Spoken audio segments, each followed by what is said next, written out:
Hey there VC, Austin back here to do my my second recent Vinyl Finds video. I've actually been meaning to do this for a while, but I've been really busy. I just moved in to my dorm at college. I'm back in San Francisco now, and I just haven't had time for anything lately. So my roommates are left, they're gone in class, and I've got some alone time. I'm just gonna sit down and make a video. So I'll just get started showing you what I got. So after my last video, like a day after I made it, I went to the record shop and I picked this up. It was marked originally $20 and it got marked down to $12 because one of the corners was kind of dinged, so I just snatched it up. It's Parades by Afterklang. This is the only album I've heard by them. I've never actually heard it till I bought it. It was recommended a lot and the cover was cool enough for me to buy it. It's kind of cool. It's two 45 RPM 12 inches to make the album, and it sounds really great. So the next one that I picked up, same shop, I picked up 3 records that day, and this was my first picture disc, and I've been trying to stay away from them because I've heard such bad things, and I don't really like the concept. I don't like how they come in these clear plastic things rather than actual cardboard cases. But I saw this and I was just so interested I had to get it. It's called Porno Groove Volume 2, and it's a little note on here. It's hand numbered 364 out of 1000, and it is more funky tunes from 70s adult films. I looked into it, and they're actually not really from them. They're just like really cheesy funk songs, but it was definitely a worthwhile purchase. It doesn't sound as terrible as I was expecting, but yeah. Next, I picked up my first Sun Ra album on vinyl. I just picked up a really cheap one they had there. It was like $10. It's Strange Celestial Road, which is really great. I've only heard Languidity, which I don't know why. I just really did not like it that much, and I think Space is the Place I've heard by him. I've not really listened to Sun Ra too much, so I just picked this up thinking it might be cool. It has a nice cover, and I turned out to really like it. So a nice thing about like a lot of jazz reissues, I've been picking them up like slowly lately. Every time I go to the shop, I'll pick up a jazz album because they're like $10 with my stuff, and that's always nice. Next one isn't actually a record, but it's music related. This is the deluxe edition of the Sigur Rós documentary Heima. So it's got a cardboard box. Mine is numbered. It's number 892. I think there's 10,000 of these. There might be more. And then it comes with a photo book, which has the 2 DVDs in it. The first one is, they're housed in these little red cards. The first one is the documentary, and the second one is just like 2 hours of concert footage, uninterrupted songs. And it's got a neat little photo book. This was used because they're pretty hard to find, and the photo book is kind of beat up. The case is beat up. It's coming off the seams of the book, or the binding is splitting. But I mean, I wanted to own it. I actually waited watching this. I've been wanting to watch this for a long time. I waited till I bought this deluxe edition to see it because I want to watch it on the big 56-inch TV my parents have at home. And that was really cool. This next one is from Nick Sloan 91. It's from his concert, or his contest. This is Red Hot and Bothered 10-inch Indie Rock Guide to Dating. I've not had a chance to listen to this yet. Like I said, I've been moving. When I listen to something I have never heard before, I want to sit down and listen to it. I just haven't had the time. So next up, I went to Amoeba yesterday because I'm back in San Francisco. I haven't gone in a long time. I want to check it out again.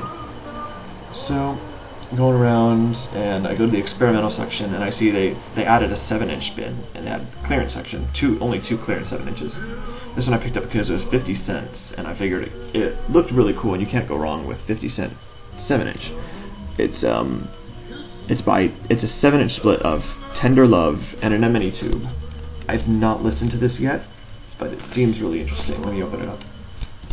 So you've got, aside from the actual record itself, in the sleeve, it's got 2 inserts, and it's numbered 173 out of 500. And it's got this description of it, like It says the vision, a physical structure, an aesthetic surface. So it's got this description. Bottom says sounds from inner space, and I didn't even know that it's got a little insert with like a T.S. Eliot paragraph, and it says the sound source used for at least one of the tracks is wind, voice, dirt, rock, and glass.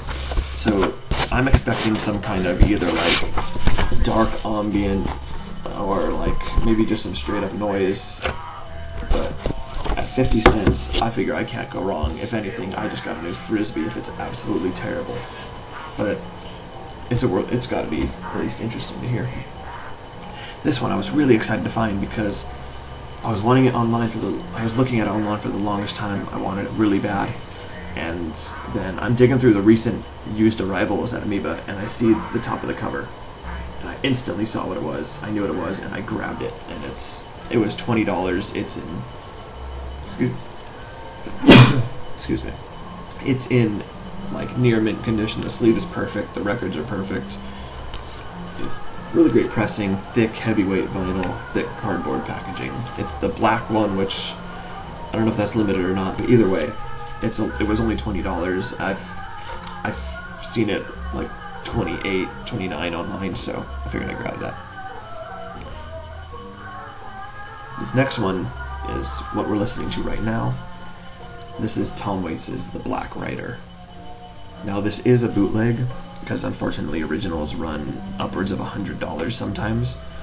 I actually didn't know when I bought this it was a bootleg, because I go to the Tom Waits section of Amoeba to figure out I'd pick something up, and I see 8 copies of The Black Rider. I'm like, okay, that's a bit strange. I guess they just reprinted it.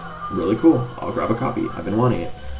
And then I look it up when I get home, and it turns out it's a bootleg. This has an insert of the lyrics, along with a like white paper sleeve that came in. The original has a picture sleeve instead of an insert. And I mean, people were complaining when I was looking into the bootleg pressing. This is a 2011 one that just imitates, meant to look exactly like the original, which is what fooled me. And people are saying it's terrible sound quality, but it's got some surface noise. It's a bit crackly, but I feel that just adds to the album. Like, I'm not gonna go return it because I'm never gonna find a copy of The Black Rider for $20, and I don't mind the sound of it. So I'll keep it. And next one, nothing special. I've just been meaning to pick this up forever. It's Go by Yonsei. Sigur Rós is my favorite band, and for some reason I pass this up every time because it's not a limited pressing. It'll always be there. Same with the Rice Boy Sleeps record. There's always a copy or two sitting in the bins at Amoeba, which I'll probably pick up next time just to get it over with. I mean, I like the record a lot. I'm always like, you know, oh, this is used, and there's only one copy, and it's cheap. Or this is limited, I gotta get this. So I never really try and pick up stuff that's readily available for some reason. And the last thing I got is a package. I just picked this up from the lobby downstairs. They emailed me and told me I had a package. I'm like, I went to get it, and on the way I'm like, oh, I should take this time to make my next VC video. I know exactly what this is, but I'm just going to open it up on here. This is Shop Radiocast, which I do not like because they have a comment section that they do not utilize. I asked them to not ship this until the 23rd, until I had moved in. They shipped it the 21st. And then, so I don't really see what the point of having a comment section is if you're not gonna, you know, read the directions and go, oh, he doesn't want it shipped for another 2 days. We should not ship it until then. So I was kind of annoyed at that, but whatever, I'm over it. Because it ended up not arriving before me, which is all I wanted, because if it arrived before I did, it would be sent back. Got a mailer now, which I've been needing. Anyway, I saw this, I pre-ordered. It's a 10-inch, and so, I don't know. If you know what 10 inches came out, you might know what this is. I was kind of annoyed because I pre-ordered it because Shop Radiocast, I was on their email newsletter, and they said, 20 copies left. Order quick. And I'm like, oh man, I don't want them to run out. This thing is limited, and if it runs out, it's going to be expensive.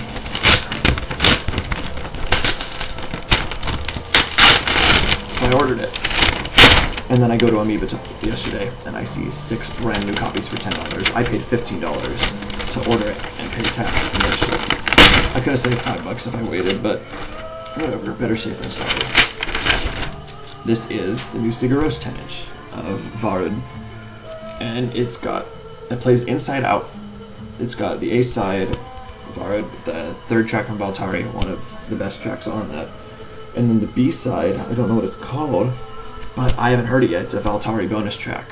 This, and then the other bonus track on vinyl is on their 10-inch for Record Store Day, the Eki Muck one, which I still need to track down a cheap copy of. But yeah, there were 1,500 of these. I figured I had to get it before they went out. And that is all of my recent finds for so far. I've not been really active in the community. I watch videos, but I don't comment on them because I'm terrible at commenting. I go on the YouTube or the Facebook page kind of a bit, and that's fun. I like the Facebook more than the YouTube because making a video just takes time, and I do not have time. Anyways, I'll probably make more. Give me a month to get some more records, and I'll have another up. Thanks for watching.